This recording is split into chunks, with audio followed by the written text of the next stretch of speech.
Gus Fring looks like your neighbor who's way too nice to everyone. The kind of guy who mows your lawn unasked, but somehow never talks about his job. On the surface, a hardworking immigrant, a humble businessman, a man who just loved making chicken. But beneath the polite smiles and buttoned-up composure, Gus wasn't just running a fast food empire. He was running a drug empire. And the scariest part? Nobody knew. Well, almost nobody. Over the years, a select few people started to suspect something was off about Gustavo Fring. Some of them figured it out. Some of them got too close. And some of them, well, let's just say they didn't get to tell anyone. Because if there's one thing we learned from Breaking Bad, it's that knowing Gus Fring's secret was very bad for your health. And personally, I would have kept my mouth shut. But here's the question. If you were in their shoes, would you have figured it out? Gus Fring may have built his empire on discipline and silence, but someone had to be there in the beginning. Someone had to know the truth before the fake smiles, the crisp Los Pollos Hermanos uniforms, and the perfectly practiced businessman routine. That someone was Max Arciniega. Along with being Gus's business partner, Max was the first and only person to truly know the real Gustavo Fring before the legend, the fear, before the cold, calculated kingpin emerged. If Gus was the mastermind, Max was the heart. Max and Gus didn't just build a business, they built a cover story. Most people open a restaurant to sell food, build a legacy, and maybe even chase the American dream. Los Pollos Hermanos wasn't just a restaurant, it was a front from day one. A respectable, family-friendly way to move product without raising suspicion. Because let's be real, nobody wakes up one morning and accidentally launders drug money through a fast food chain. If that was so, I'd be side-eyeing every suspiciously successful burger joint in town, but that's not the case fortunately. It's not a whoops moment, that's a PowerPoint presentation and strategic planning moment.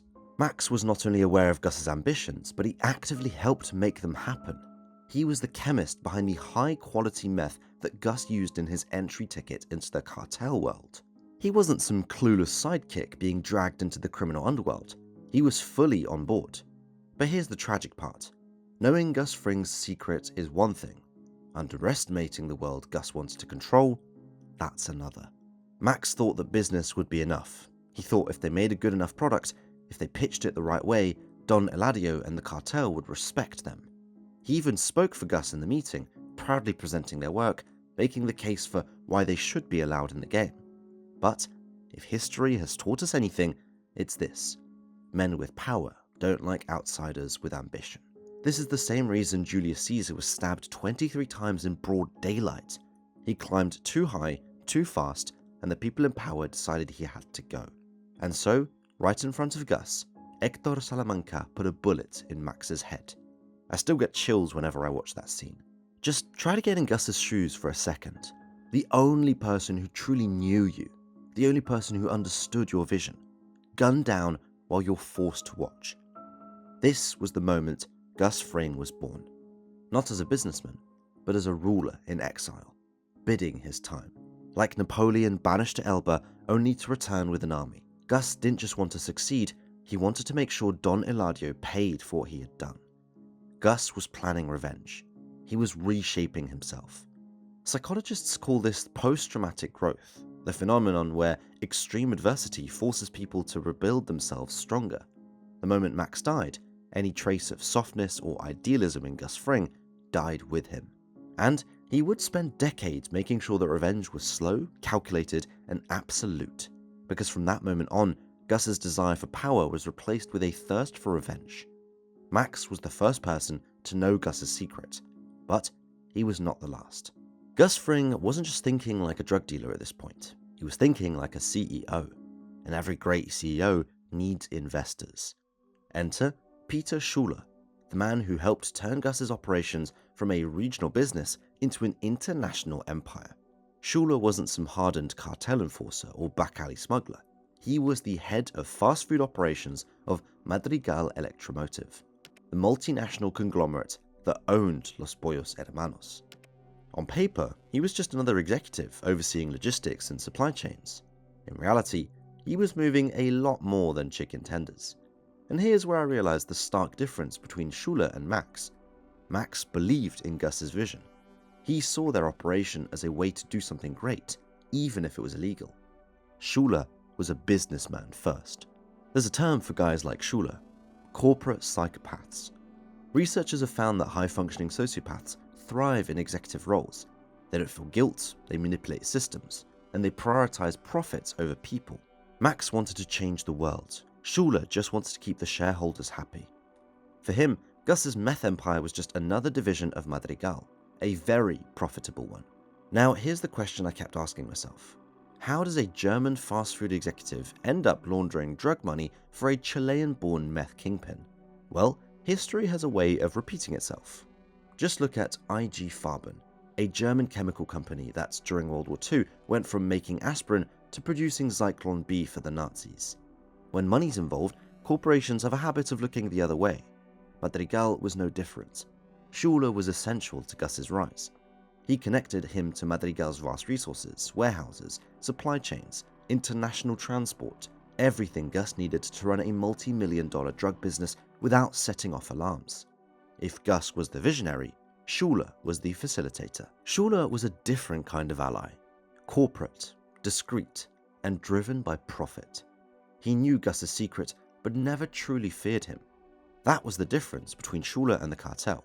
See, Madrigal's executives like Schuler thought in terms of risk and reward.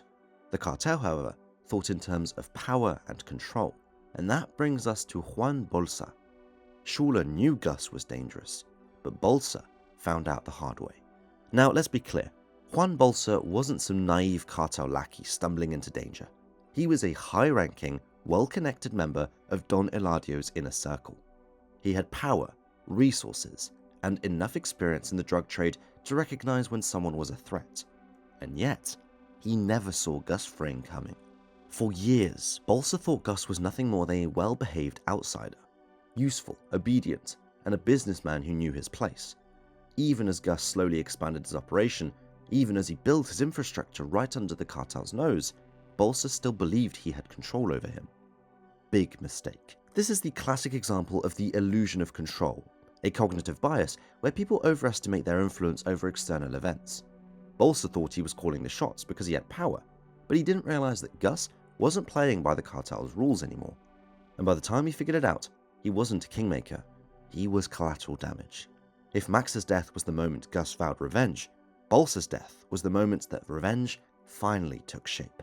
Because by the time Bolsa realized what Gus was doing, it was already too late. Unfortunate. And meanwhile, I have federales surrounding my house. You know what I think, Gustavo? I think you're behind all this. When tensions between Gus and the cartel reached a boiling point, Bolsa found himself caught in the crossfire. He was still loyal to Don Eladio, still convinced that Gus was just a pawn in a larger game. But Gus wasn't playing checkers. He was playing chess, and Bolsa was just another piece to be sacrificed. The funny part is that he wasn't even an important piece. Bolsa was like a pawn that thought he was a knight. The police raid on Bolsa's compound wasn't just an accident. It was a carefully orchestrated move by Gus to eliminate another cartel obstacle. And the best part, Gus never even had to pull the trigger.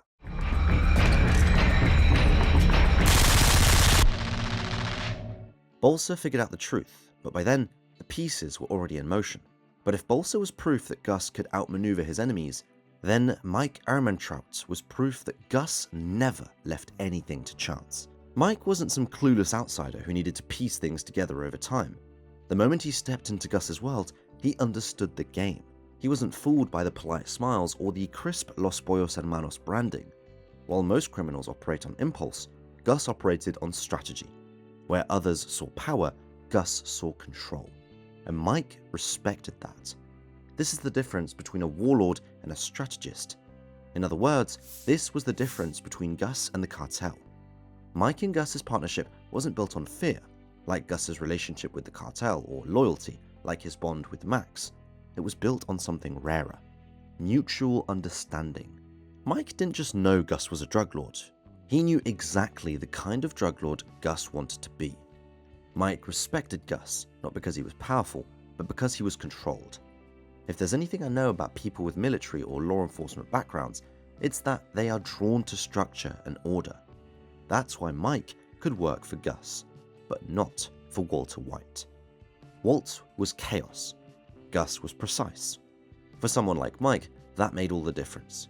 But while Mike was well equipped to enter Gus's world, things were completely opposite for Gail Botica. Mike Ehrmantraut knew exactly who Gus Fring was and played along accordingly. Gail Botica, not so much. Gail was, in every sense of the word, the wrong guy for this business. He wasn't ruthless, he wasn't calculating, and he definitely wasn't built for the world Gus operated in. Gail was like that one coworker who takes office politics way too seriously, thinks everyone is on the same team, meanwhile people are backstabbing left and right, and he doesn't realize it until he's already out of the job. He was a chemist, a brilliant one sure, but also a man who sang Walt Whitman's poetry in his free time. That's not exactly cartel material, and yet Gus saw potential in him. Gail was supposed to be the future, his golden goose, his insurance policy, his way of cutting Walter White out of the equation. The problem was that Gail wasn't just a scientist, he was also a fanboy. He admired Walt, respected him, and probably would have asked for an autograph if he could. He wasn't only learning to cook, he was learning from the so-called master, and that, ironically, sealed his fate, because instead of making Walt replaceable, Gail ended up making himself the disposable one. When Gus decided it was time to move on from Walt, the plan was simple: have Gail take over and cut out the unstable chemistry teacher for good. But Walt saw it coming first, and the moment Jesse was forced to pull that trigger, Gail Botica became another name on the long list of people who learned Gus Fring's secret and didn't live long enough to regret it. Which leads us to Walt and Jesse. Gus Fring built his empire on discipline, on control, on the idea that nothing, absolutely nothing, was left to chance. Then he met Walter White and Jesse Pinkman. If Gail Botica was the wrong guy for the job because he was too innocent, Walt and Jesse were the wrong guys for an entirely different reason. They were unpredictable. Walt was brilliant, but he was also arrogant, reckless, and obsessed with proving he was the smartest man in the room. Jesse, meanwhile, was volatile, too emotional, too impulsive, and too loyal to people who didn't deserve it. And Gus thought he could control them. At first, it seemed like a perfect arrangement. Walt got the state-of-the-art lab he always dreamed of, Jesse got to feel important, and Gus got the best meth cook in the business. But Gus underestimated one thing: Walt White's ego.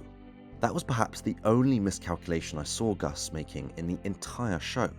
The moment Gus hinted at replacing him, Walt's paranoia kicked into overdrive, and Jesse got caught in the middle, torn between the father figure who wanted him to be better and the manipulative mentor who refused to let him go. But here's the thing: unlike everyone else on this list, Walt and Jesse didn't just figure out who Gus was, they survived him. And in the end, they were the ones who made sure he didn't. But not before putting an end to the cartel.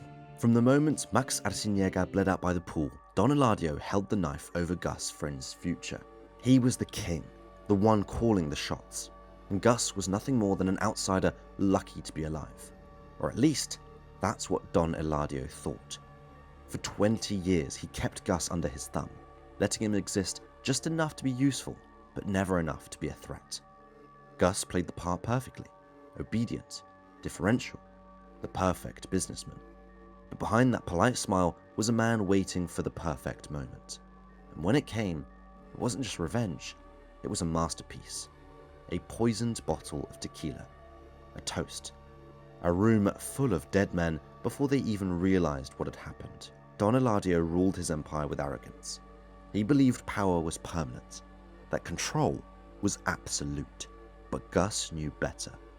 He understood that real power isn't about who holds the throne, it's about who's patient enough to wait for the king to fall. And just like that, the man who once held Gus's life in his hands was left gasping for air, realizing far too late who had really been in control all along. Because in the end, knowing Gus Fring's secret wasn't just dangerous, it was fatal.